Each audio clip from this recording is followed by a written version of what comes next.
Welcome to the closing. Thank you all for being here. We're going to get started, and I would like you to join me in welcoming back to the stage Dr. Jamila Lyiscott.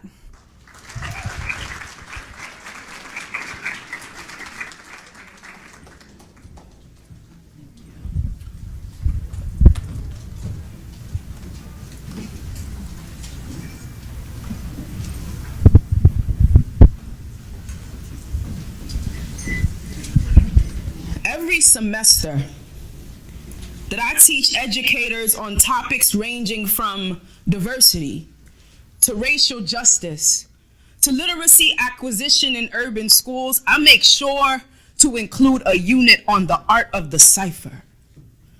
For those who don't know, over 84% of urban educators are not people of color and live outside of the racially diverse communities where their students reside. So I bring in the cipher, a practice within hip hop culture with West African roots. Essentially, it's a circle of people who come to share an extemporaneous freestyle or newly written ideas over a beat. The goal is to exhibit mastery, lyrical and rhetorical dexterity, sometimes using the African diasporic tradition of signifying. So every semester for some years now, I've taught these teachers some fundamental skills in hip hop writing so that they dare participate in the art of the cipher. And every semester, I witness the same exact pattern during the lesson. In a nutshell, panic and fear. The beat is in the background.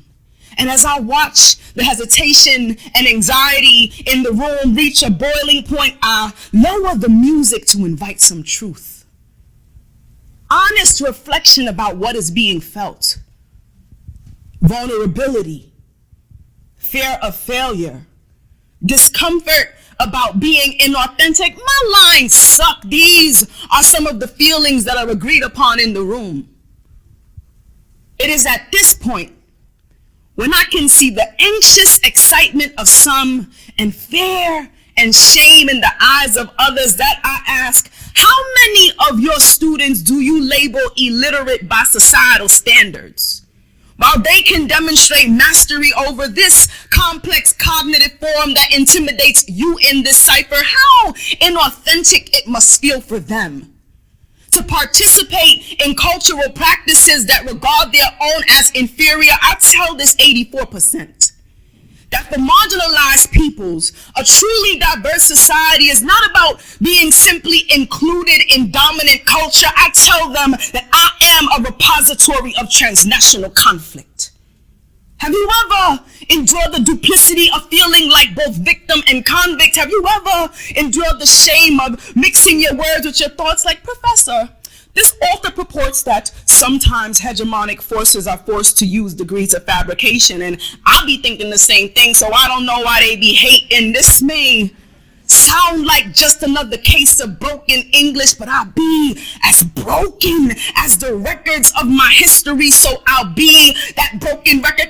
I'll be that broken record. Can you see my lines? I tell them that the process towards diversity is not just about the presence of difference. It is about creating spaces and opportunities for truly esteeming and exploring the value of difference on its own terms. You see, the problem with standard forms is not that we are incapable of acquiring them. It is that they so often fail to incorporate the genius that is available within diverse cultures. And if I am forced to be like you, then I am robbed, and you are robbed of the fullest potential of me. Thank you.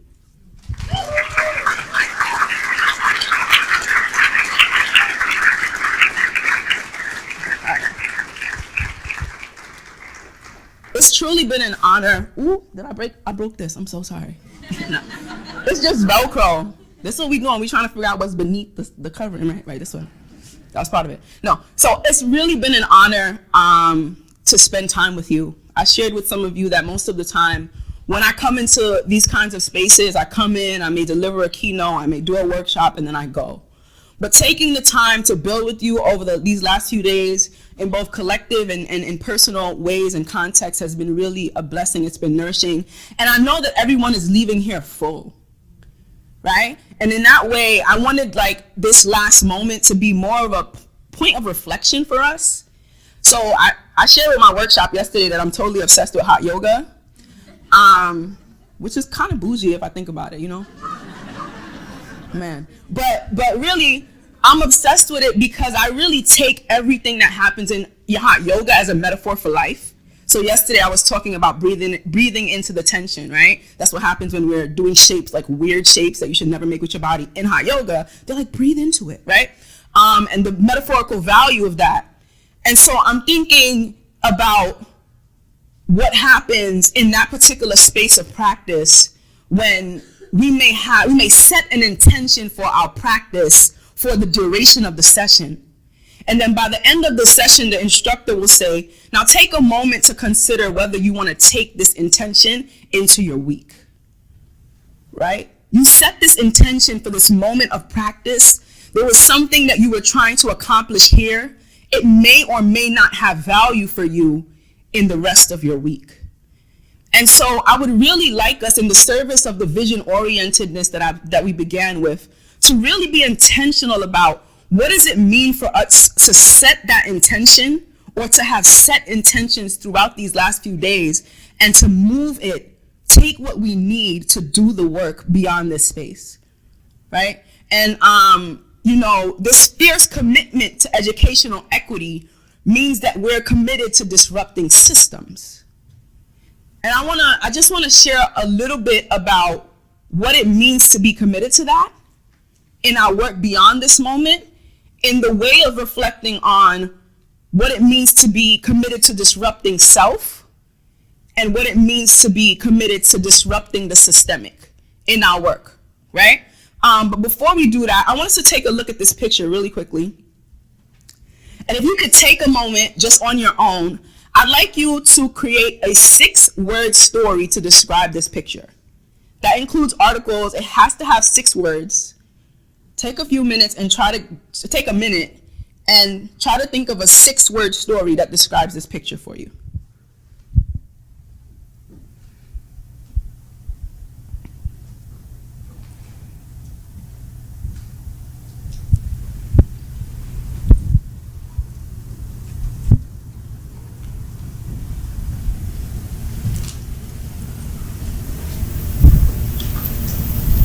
Everybody got a story, a 6-word story?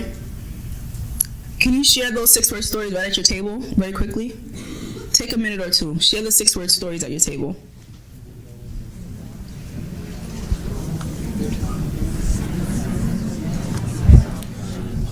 It's really fast is the first thing I thought of. Turning it down.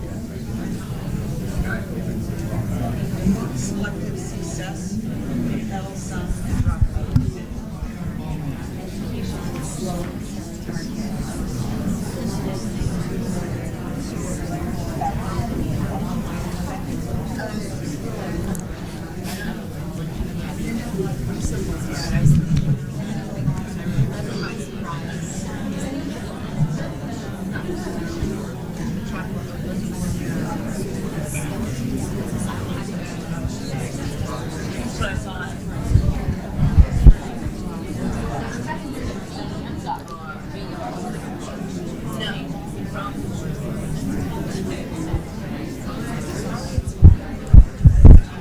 Okay, can we get a few people to volunteer to share their 6-word stories with us? Who we got? Yeah, go for it. Education is slowly killing our kids. Oh, nice. Some people, sorry. See, I'm doing a lot today. Some people get caught up in the syllables. My apologies. Some people get caught up in the syllables. Nice. Yeah. Many go in, most don't leave. Yes. Brave to go after that. Okay, now. My people falling through the cracks. Ooh. We got another one up here.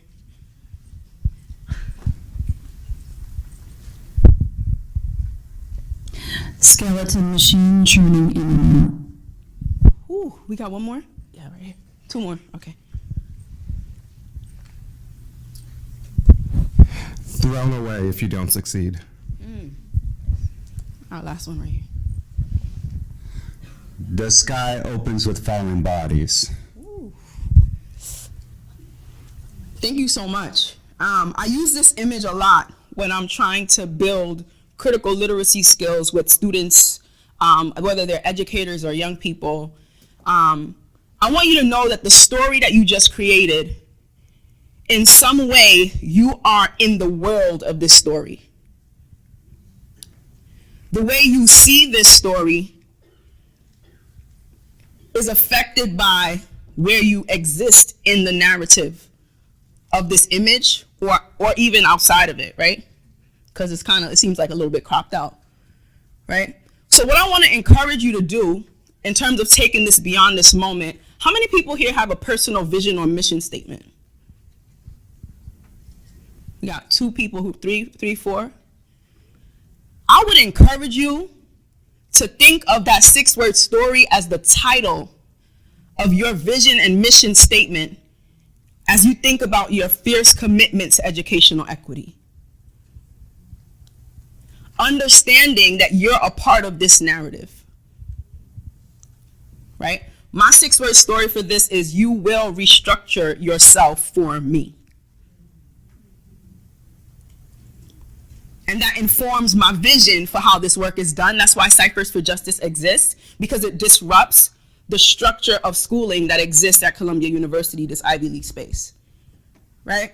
But as we think about that, as we think about this fierce commitment to educational equity, and we think about how we fit into that narrative, and we think about how we cultivate a vision and mission on a personal level and for our mission and vision in the work of the schools, I want us to think about leaving everything that we picked up here. What are the tools that we've cultivated, that we've been introduced to help us work on disrupting self in the service of equity? I'll give you an example that actually is resonant of some stuff that came up in my experiences during this conference. This is an image that was created by the artist, the photographer Ken Gonzalez Day. And it was a series, it's called the Erased Lynching series. And the invitation of this is that there were various very famous pictures of lynchings from America, right? From America. And what he did was he erased the bodies in each of the images. And in doing so, he forced us to look at the perpetrators of the crime instead of the victim. He reoriented the way that we even show up to see the work that needs to be done. Because when you see a lynching, often you're focused on the gruesomeness of the body and you barely, if ever, look at the crowd. And I read in Eve's Tuck work that was challenging us to move away from damage-centered narratives, that those of us who say we are committed to educational equity often perpetuate this deficit-centered narrative in the way that we show up. If we're not careful to disrupt self, then we are the ones who are perpetrating the narrative of these young people being at risk, being left behind, race to the top, no child being left behind. I have to give them voice. The way that we frame in our advocacy work, right? You're writing the grant, you're trying to show the urgency of the need of the young people. And when we start to begin to talk about marginalized people, we come with this deficit-based lens. This is just one example. This is just one way to push us. But for us to leave this space, like, how are we constantly reflecting on disrupting self as a part of this work? It's a lot easier to see what's happening at the level of the system and not as easy to see what's happening at the level of self. Even when, as the title of a really wonderful article says, even when the article is called "When Good Intentions Are Not Enough." Right? Stephen Covey, I'm obsessed with Stephen Covey, he's my white uncle. He says, tell him that, somebody, please, I need, like, how many degrees of separation? I want somebody to tell him. Okay, so he says the way we see the problem is the problem, right? So I think that for the duration of this conference, you've been invited into a lot of situations, contexts, tools, protocols, where you've had to disrupt your own lens. You've had to interrogate your lens of the world, your paradigm. It's a paradigm shift, right? Because when we show up with these social identities. The notion of these being social identities, it means we've been socialized into these identities. And the way we've been socialized into our racial and gender and sexual identities, they inform the way that we show up to see the work. These young people are not at risk. Your institution is at risk for not serving them well. These young people are not disengaged. Your pedagogy is disengaging. Right? We have to disrupt the self. All right. And that's from Eve's Tuck work on damage-centered narratives. And then secondly, so I'm making these 2 points about disrupting self and disrupting standards to disrupt the systems that we say we want to disrupt in the service of educational equity. And how this shows up in your respective spheres of influence is going to be different. Like, there are 300 ways that this shows up for you. I'm showing you examples that comes out of the patterns in my work about how we tend to show up. Okay? And so in terms of disrupting standards, what is that going to look like when you leave here today? What is it going to look like? I spoke about the macro, and I did that. I said the micro and the macro, right? So this is the macro side of the work. The micro side of the work is like, yes, I'm going to work on myself. I'm going to do this work. The other thing, what I didn't mention, which is crucial, this came up in my workshop. We had to have a real conversation talking about the damage-centered narrative. I made like, so in my forthcoming book, which I'm really excited about, there's a title. One of the titles of the chapters is, "Why did all of the Black students boycott my classroom?" And the semester that all of the Black students stopped coming to my classroom, I couldn't sleep for weeks. What I learned from them was that every time they showed up to class for this social justice-oriented conversation in a predominantly white space, their stories, their pain, their vulnerability ended up being the point of learning and emotional labor that educated the white students in the room. Their damage, the gruesomeness, the more gruesome their stories, the more passionate and the more learning the white students became, but still silent. And so that was the other point I wanted to make about that image. Because in these spaces, we have to be reflective too. We had this conversation in the workshop because we were talking about race.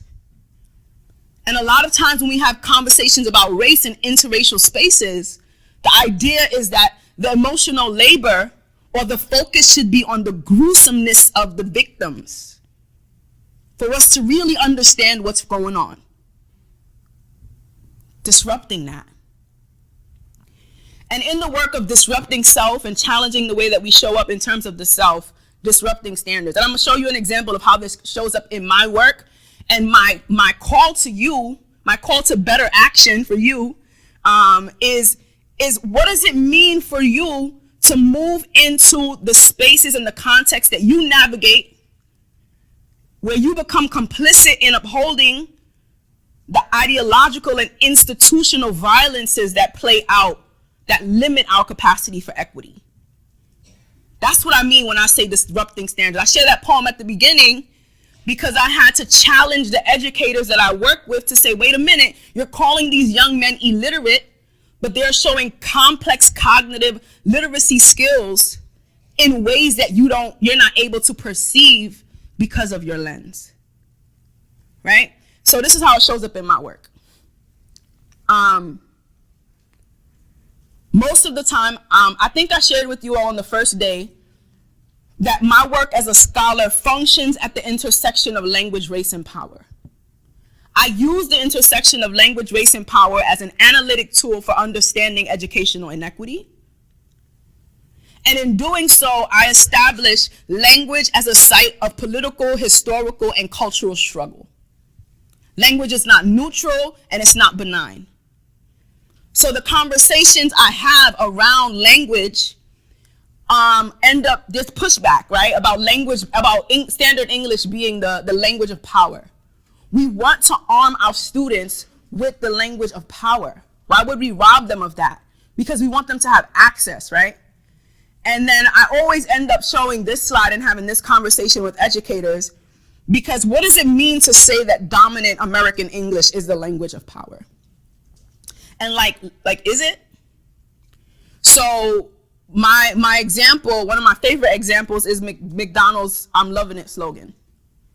Because McDonald's slogan is not "I'm loving it," right? That wouldn't gain mass appeal. McDonald's slogan is "I'm loving it," which is a feature of African American English called consonant variation, the dropping of the G. So these are the same people in my society who told me that my linguistic practices had no power, but they have the power to garner billions of dollars for a corporation called McDonald's. My linguistic practices have power somewhere for someone, just not me. Right? Another example is this episode of Modern Family, and it's called She Crazy, which I always say is crazy because there's barely a person of color in the show. And the entire show, everybody's like, she crazy, she crazy, she crazy, which is another feature of African American English called copular absence, the dropping of the verb to be. So African American English is not bad English, right? I think I shared that in the beginning. I may have shared that in the beginning. It's not bad English. It's a rule-governed linguistic practice that is rooted in West African languages, the structure of it, right?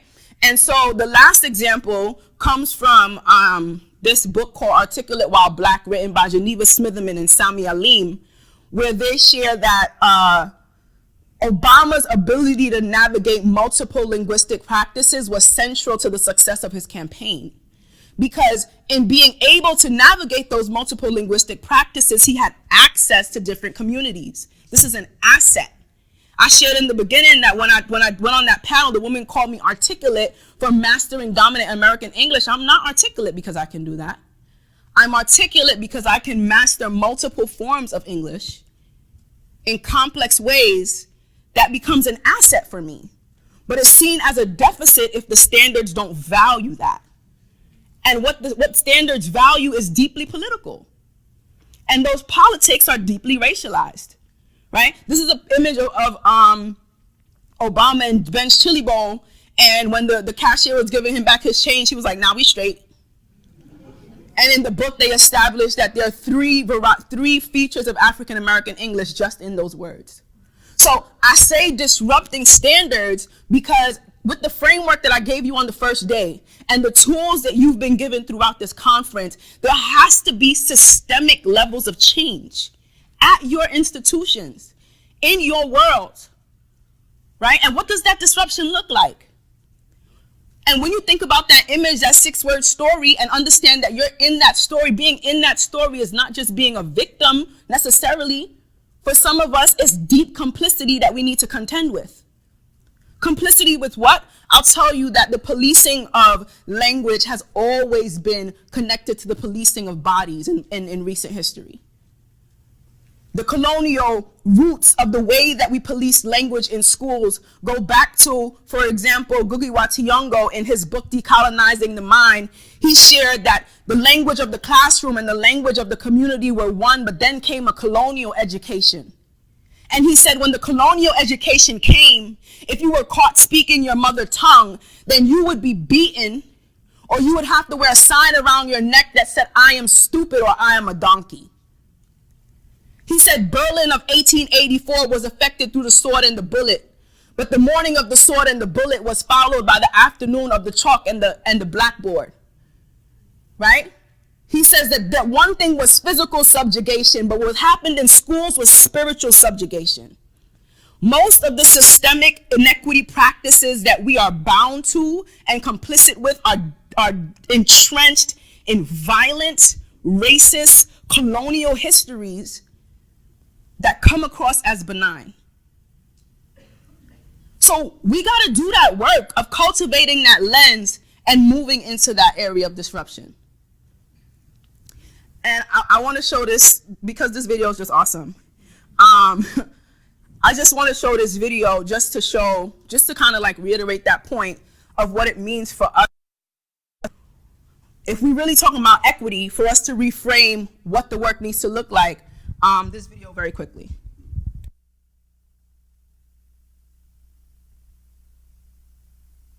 My family named me Uzamaka.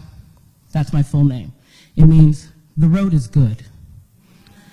Isn't that a beautiful name? Thanks, Mom. I got it for my birthday. Uzamaka. But I grew up in a small New England town, and there weren't a lot of Nigerian Americans living in my region. And I would have teachers or anyone, neighbors, try and say my name, and it would be Azumeka, Uzamaka, Uzokuza, any version that they could think of other than Uzamaka. So I came home from school one day, and my mom was cooking in the kitchen, as she is wont to do, the mother of 5 children. And I said to her, "Mommy, can I ask you a question?" She said, I said, "Can you call me Zoe?" And she stopped and gave that mother look that only mothers know and have, and said, "Why?" And I said, "Because no one can say Uzamaka." And she looked at me and she said, "If they can learn to say Tchaikovsky and Michelangelo and Dostoevsky, then they can learn to say Uzamaka."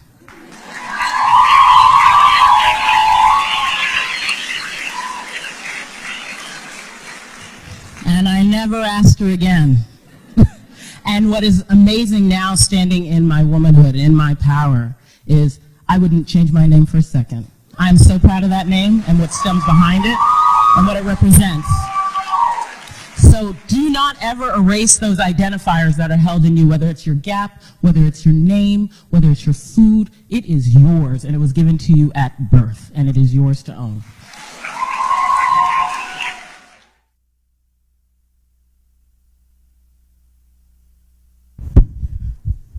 As we think about this work and our commitment to equity, our fierce commitment, right? Not just our commitment to equity.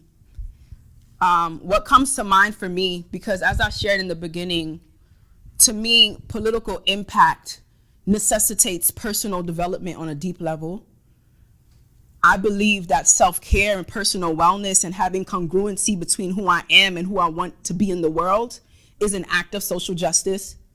When the Black Lives Matter movement first began, I was so entrenched in all of the protests and all of the activities that at some point I had to stop and I had to say, yo, am I so busy responding to what's happening that I'm not even living out what it means for my Black life to matter? I didn't even know I was like, well, what does that even look like? I was in the trap of white supremacy, right? And so as we think about this work of equity and we want to move forward, and I think about it from the personal to the pedagogical to the political and beyond, there's a personal question that has been sitting with me for some months now that was introduced to me from some work that I was like listening to. And the question was, are you safe to love? The question was, are you safe to love? As a person, most of us seek love, and we want love, and we're blinded by love, and we're impassioned by the notion of love, but never really ask the question, are we safe to love? Because asking that question means that you have to dig up some real personal stuff around your own healing in order for you to love in ways that are responsible and humanizing.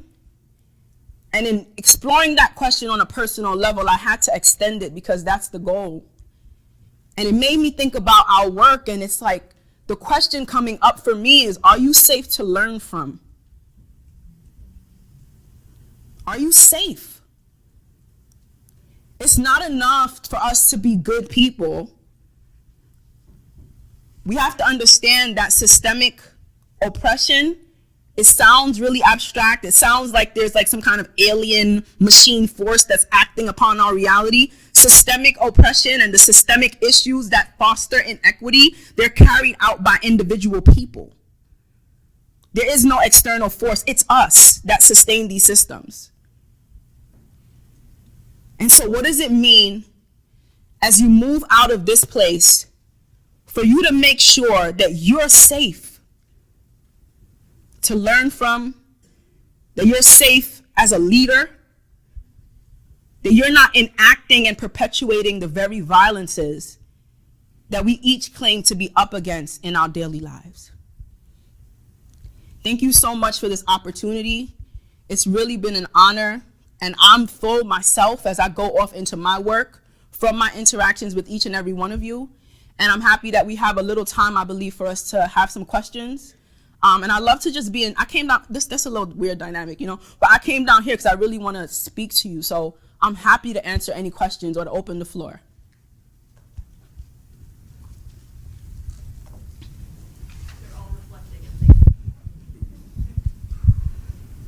Yeah, are you able to project, or you want me to bring this? I sure can project. Okay, now. So I'm wondering if you're in a school or if you're in a district, right? If you have districts of people, you have school people, you have others too.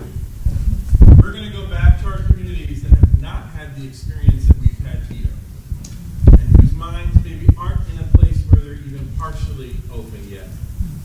Is there a place that you would say, this is where you might start this work? Right? If you're trying to create systemic change, not just put some band-aids on and make it look nice, not the culture day, but real systemic change, what's the starting point when you have a community of people that you have to move with you? Thank you so much for that question. I shared with my workshop folks, so this might be a little redundant for you, that there are 3 reasons why we fear change, and that's coming out of Brendan Bouchard's work.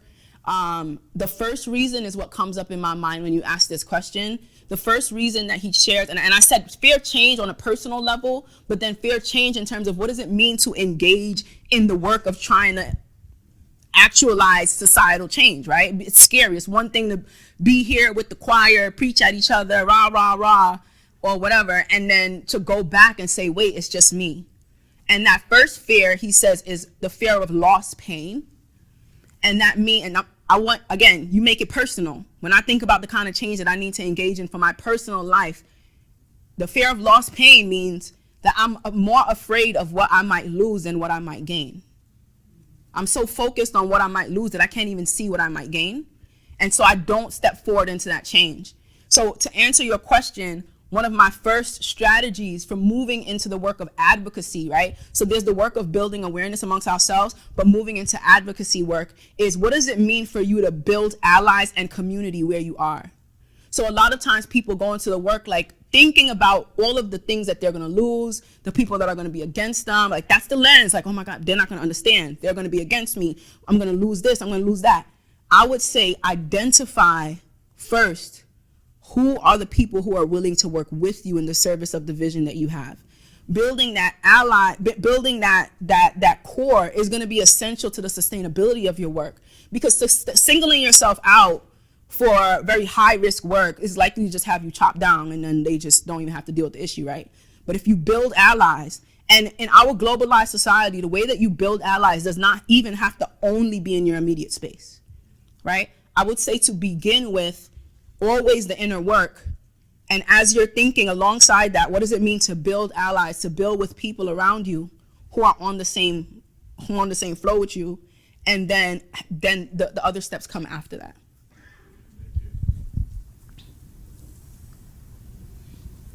Other questions? Yes. Are you able to project?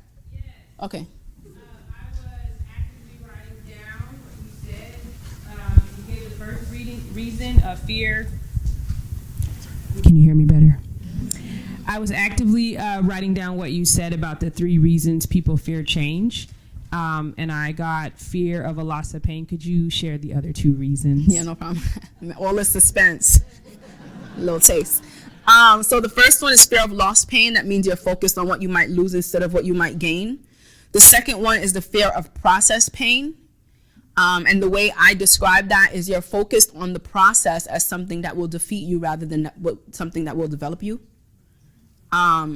many of us know, like, so for those of you who did the exercise at the very beginning, where you imagined yourself on the other side of the struggle, imagining yourself on that other side is painful because you understand the magnitude of what it takes to get there, if it's possible, right?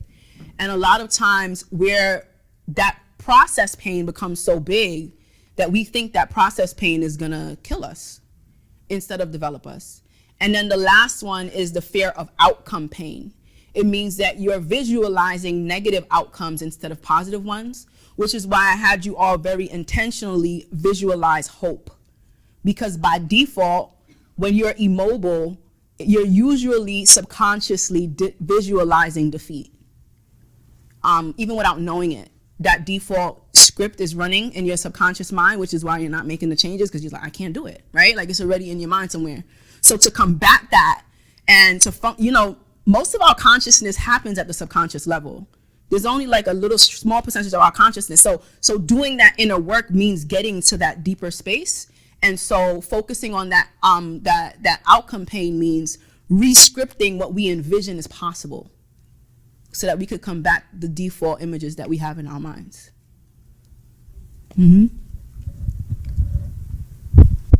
Yeah, are you able to project? I can. Okay. So you started talking about, which I found very interesting, this note on focusing in on when the young people weren't coming to your class, right?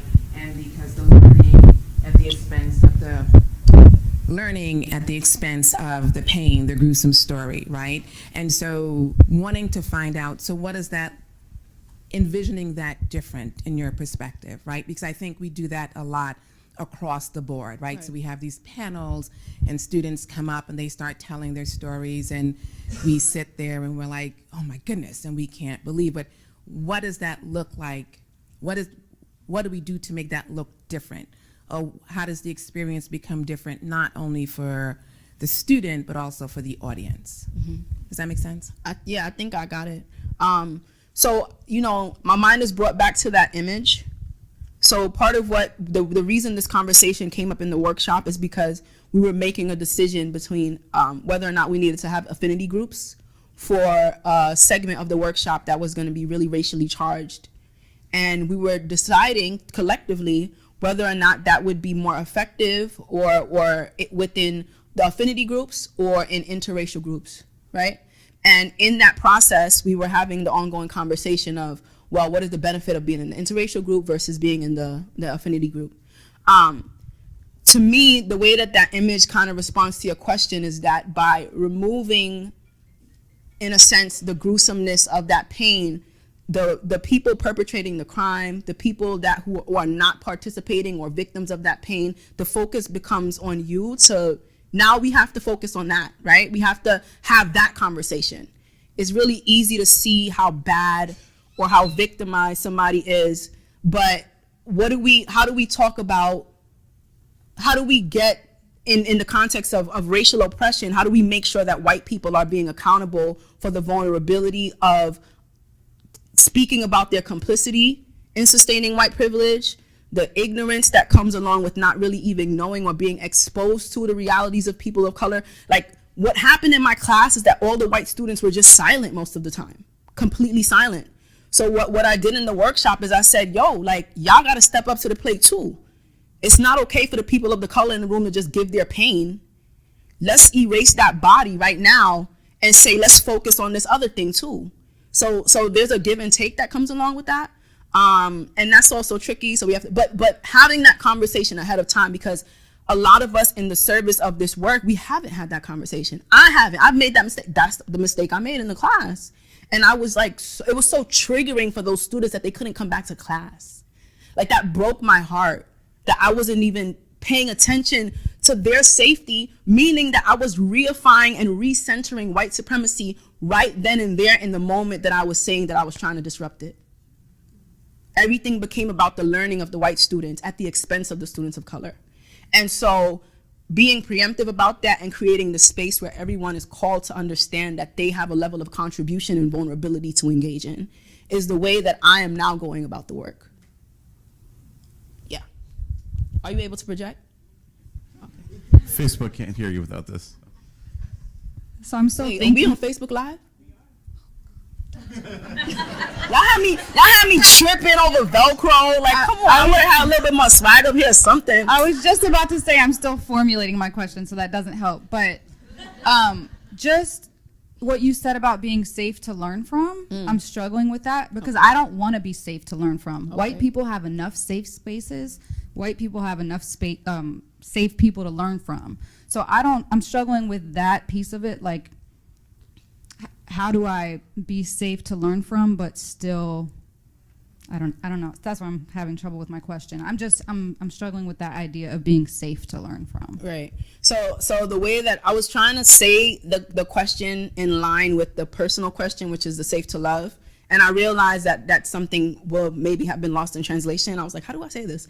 But the idea is not about making people comfortable. The idea of safe is not about comfort. The idea is about making sure that you're not perpetuating violence. So the question of being safe to love comes from the idea that a lot of us want love, we crave love. We're in a world that romanticizes love in really weird and problematic ways. But in our loving relationships, we have deep trauma, we have codependency issues, we have deep personal issues that become unsafe. There's a book called Safe People that just talks about the dynamic of being in connection, even if it's a friendship, right? The interpersonal relationships in your personal lives. Like, how could we possibly say that we're committed to equity and justice in this really profound systemic way, and in our personal lives, our relationships are trash? We don't even know how to love properly, but we want justice, right? Justice is what love looks like in public. That's the quote, right? So if you don't know how to even love so it's not about being safe and being comfortable. It's about making sure, like, are we safe? When I say are we safe to teach, it means, like, are you safe to not perpetuate the violences that we're talking about right now? And that means you got to do the work of having a lens of reflection and action. So we can't be like, I'm social justice oriented and roll up in there and do whatever we want. You have to continue reflecting, continue acting, being vulnerable, and saying, okay, these are the ways that I need to continue growing in this way. Does that help? Does that help to clarify? Yeah. So the way I said it was I was just trying to, sorry, I apologize. Yeah. I mean, Carrie, am I getting the eye? I don't know. Yeah, one more question. I'm getting the eye, yes. But you'll be able to talk to her later. She's not disappearing from the planet. Yeah, we have one more. Yeah. Oh, you were giving me the eye. Okay.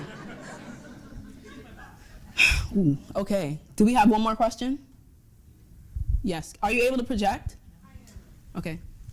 So you may have kind of answered this, but when you're dealing with little children, you're in a gentrified area, and I'm so used to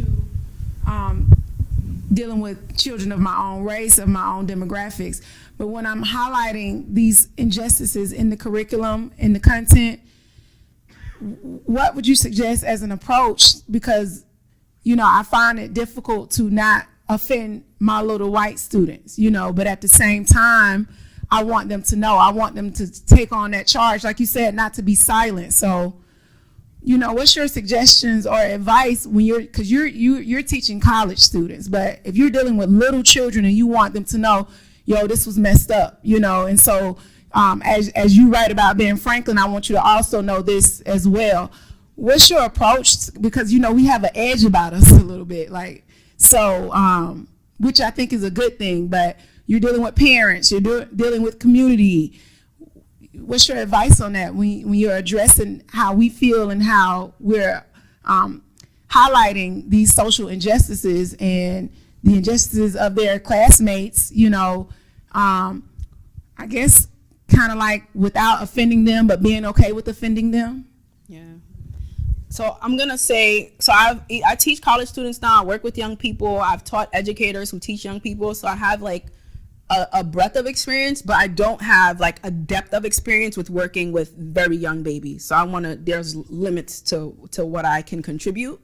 But one of the things that I do when I work with educators, especially this question has come up before, it's like, justice is like a really politically charged, intense word that we all understand the complexities of. But little children have a fundamental understanding of of basic equity, like there are basic level things that you can begin to introduce at that age, even if it's ways that help them to be have critical inquiry approaches to a Thomas Jefferson, right? Like, I'm not just gonna teach you about Thomas Jefferson and not tell you that he was the worst, right? Like, so we're gonna talk about Thomas Jefferson if it's in the curriculum, but there's an inquiry-based approach to the way that we do it.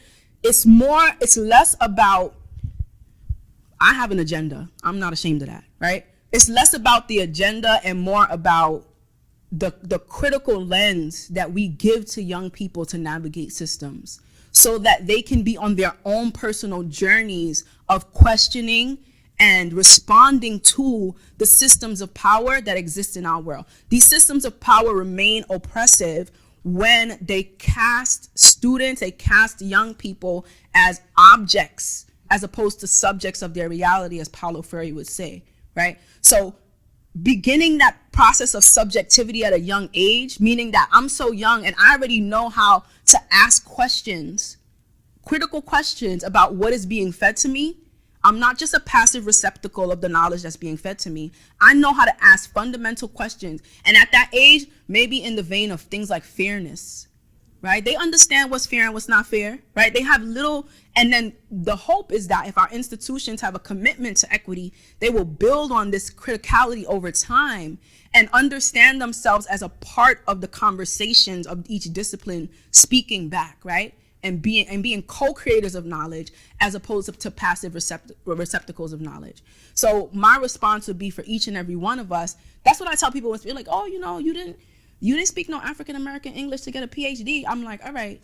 But what I did was I was socialized in enough spaces that taught me that, yeah, you learn in these dominant cultural practices, but know who you are and know how to question them. So that I find agency anywhere I go, because since I was a child, it was instilled in me that you don't just accept what these systems put on you, right? So I would say to look at it like that instead of necessarily saying, okay, well, how is it that I give them this particular angle? And I mean, we could talk. We're talking aside. We on Facebook Live now. We're talking aside. I'm glad y'all told me that. Oh, I'm getting the eye. It's so sweet. It's such a sweet eye. I appreciate it. Thank you so much. It was an honor to be with you. Thank you so much. Thank you.